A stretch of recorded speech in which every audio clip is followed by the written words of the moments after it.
Welcome to this lesson on comparing integers. Please be sure you have these notes in front of you so that we can begin this lesson. This lesson has two I can statements. The first I can statement says I can compare two integers, and the second I can statement says I can interpret statements of inequalities using a number line.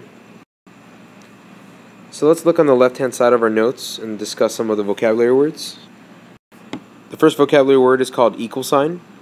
And an equal sign shows that two statements are equal. So I can say one statement would be 4, and another statement could be 2 plus 2. I could put an equal sign between them and call that two equal statements. 2 plus 2 is equal to 4. Another equal statement I could say is 2 times 3 is equal to 3 times 2. That's a statement of equality because both sides are equal to 6. The next vocabulary word is called inequality. An inequality shows that two statements are not equal. So our first example of an inequality would be is less than. Is less than would be this symbol right here. So an example of using less than would give me two statements that look like this: 2 and 7. Those are two statements. 2 is a statement, 7 is a statement. I can say that they're not equal, so I'm not going to place an equal sign in between. What I want to do is I want to place the less than statement, because 2 is less than 7. The next vocabulary word is greater than. And the symbol looks like this. So the way that we would use this, I could have a statement that says 7 and another statement that says 2. We know that 7 and 2 are not equal, so we're not going to place an equal sign in between. But I know that 7 is greater than 2. So that shows a statement of inequality. The two statements are not equal. And then finally, the word magnitude. We talked about this in a previous lesson. It's the distance a number is away from 0. So whenever you hear the word magnitude, I want you to think about an earthquake.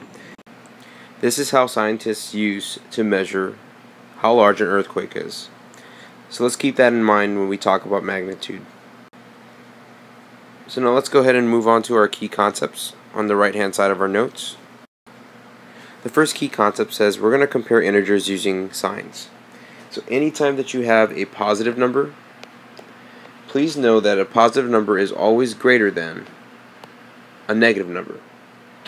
Or you can think of a negative number being less than a positive number. So all positive numbers are larger than negative numbers. So if I look at my number line and I start from 0, I know that any number to the right of 0 is larger than any number to the left of 0. Anything to the right is positive, anything to the left is negative. The second key concept says let's compare integers using magnitude. We already know that if we start at 0, anything to the right of 0, as I continue to move to the right, the numbers get larger. So the numbers on the right hand side of 0 get larger as I move away from 0. However, if I move to the left of 0, the numbers continue to get smaller. So we know that the number farthest to the right is always greater. We also know that the numbers farthest to the left is always smaller. So we're going to use these key concepts to solve the following examples. So example 1 says fill in the blank with less than, greater than, or equal to make a true statement. So I'm going to take a look at the two integers that they give me. They give me positive 12 and positive 4. And I'm going to start with 0 on my number line. And I'm going to graph it on my right hand side because it's positive. So positive 12 will probably go around here. And positive 4 would go in this area. My key concept says the farther I go to the right, the larger my numbers become. So I'm going to take a look at magnitude. From 0 to 12, there's a magnitude of 12 spaces. From 0 to 4, there's a magnitude of 4 spaces. So by looking at this, I know that 12 is the larger number because it has a larger magnitude. So 12 is greater than 4. This inequality shows that two statements are not equal. You can also write it like this: 4 is less than 12. Both inequalities mean the same exact thing. So let's begin example 2. It says fill in the blank with less than, greater than, or equal to make this true statement. They're giving me two integers. The first integer is positive 12 and the second integer is negative 4. And I know from the key concepts that any positive number is bigger than any negative number. So using my number line, I know that if I start at 0 and I go to the right, my numbers are getting larger. So the farther right I go, the larger my numbers. If I start at 0 and I go to the left, my numbers start to get smaller. So I'm going to take a look at positive 12. Positive 12 is on the right hand side of 0, so I'm going to place it right here on the number line. And then I'm going to look at negative 4. Well, negative 4 is on the left hand side of 0 because it's a negative number. So I know that positive 12 is larger than negative 4 because it's in the positive region. So I'm going to write my inequality like this: positive 12 is greater than negative 4. This inequality shows that two statements are not equal. I can also write it like this: negative 4 is less than positive 12. Both answers are the same.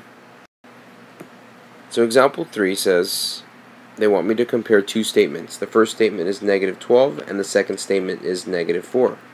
And they want me to compare it using a less than symbol, or a greater than symbol, or an equal to symbol, to see which one makes this statement true. So I'm going to go ahead and graph both integers on a number line. The first integer, we're going to start at 0, and I know that they're both negative, so they're going to go to the left of 0. The first integer I have is negative 4, so I'm going to place negative 4 right here on the left hand side of 0. And the second integer I have would be negative 12, which would probably be around here. Negative 12, and place my dot around there. If I remember back from key concepts, if I start from 0 and I run farther to the left, the numbers continue to get smaller into the negative region. So I know that the farther away my number is from 0, the smaller it is. So let's take a look at magnitude. The magnitude from 0 to negative 4 says that I moved a total of 4 spaces. Now let's take a look at the magnitude from 0 to negative 12. This told me that I moved a magnitude of 12 spaces. So if I look at the magnitude, I know that I moved more spaces going to the negative 12, which means that has to be the smaller number because it's farther away from 0. So I'm going to write my inequality like this: negative 12 is less than negative 4. This inequality shows that two statements are not equal, and this is a true statement. I can also write it like this: negative 4 is greater than negative 12. This is also a true statement. So pause the video, complete these got it problems, and then play it back for some feedback. Now that you had some time to work on these problems, the correct answer for letter A should be negative 3 is greater than negative 5.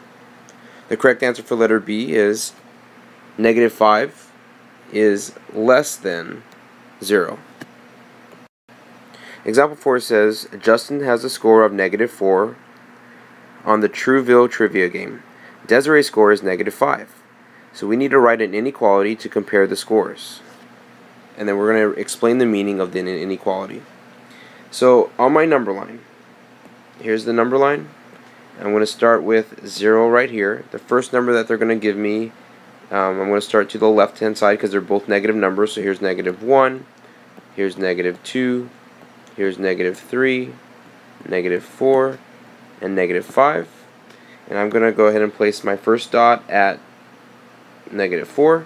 I'm going to place my second dot at -5. Now let's take a look at our magnitude. The magnitude from 0 to -4 says I moved a total of 4 spaces. The magnitude from 0 to -5 said I moved a total of 5 spaces. So if I'm looking at my number line, I know that I moved to the left of 0, which means the farther away I go from 0, the smaller my number needs to be. So if I look at the magnitude, 5 has a bigger magnitude, which means it is the smaller number because it's farther away from 0. So I'm going to write my inequality like this. -5 is less than -4. Or I can write it like this. -4 is greater than -5. So pause the video, complete the got it problem, and then play it back for some feedback.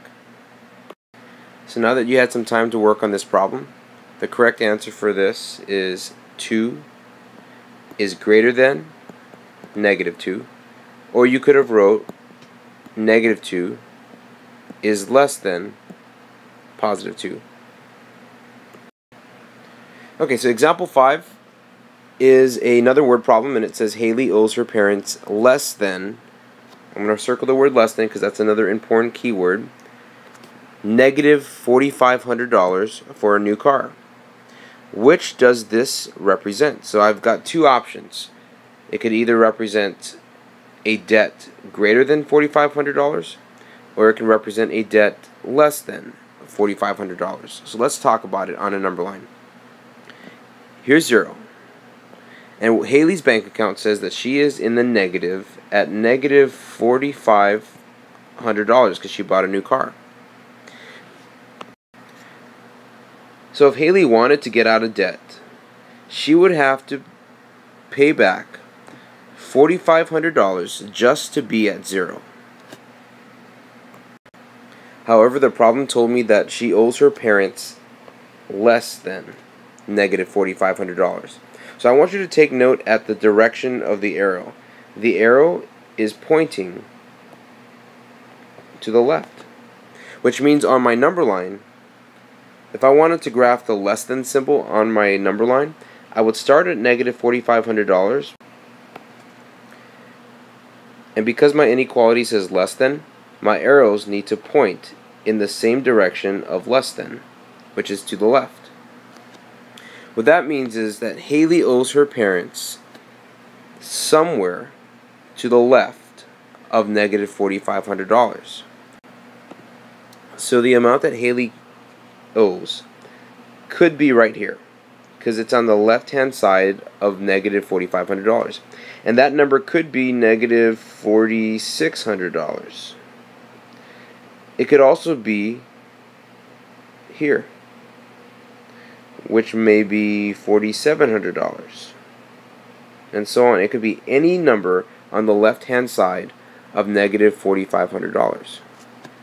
So if she wanted to pay her parents back, and she was at -$4,600, she would have to pay her parents back more than $4,500 just to get back to 0, because the magnitude is larger than $4,500.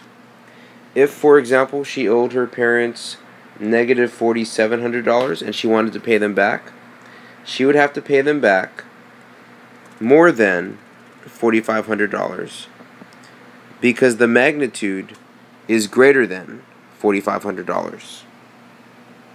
Therefore, she has a debt greater than $4,500. And the reason why is because she owes a magnitude larger than $4,500. So pause the video, complete the problem, and then play it back for some feedback. Now that you had some time to complete this problem, please be sure you use a number line to prove your results. And now that you had some time to work on this problem, the correct answer for this is Jeremy has a debt greater than $56. And be sure that you have a number line to prove your results. So now that you've finished this lesson, go ahead and self-assess yourself and let us know how you feel about it. If you have any questions about it, go back and watch the video again. You can also write down some questions and bring it to class tomorrow so that we can discuss it.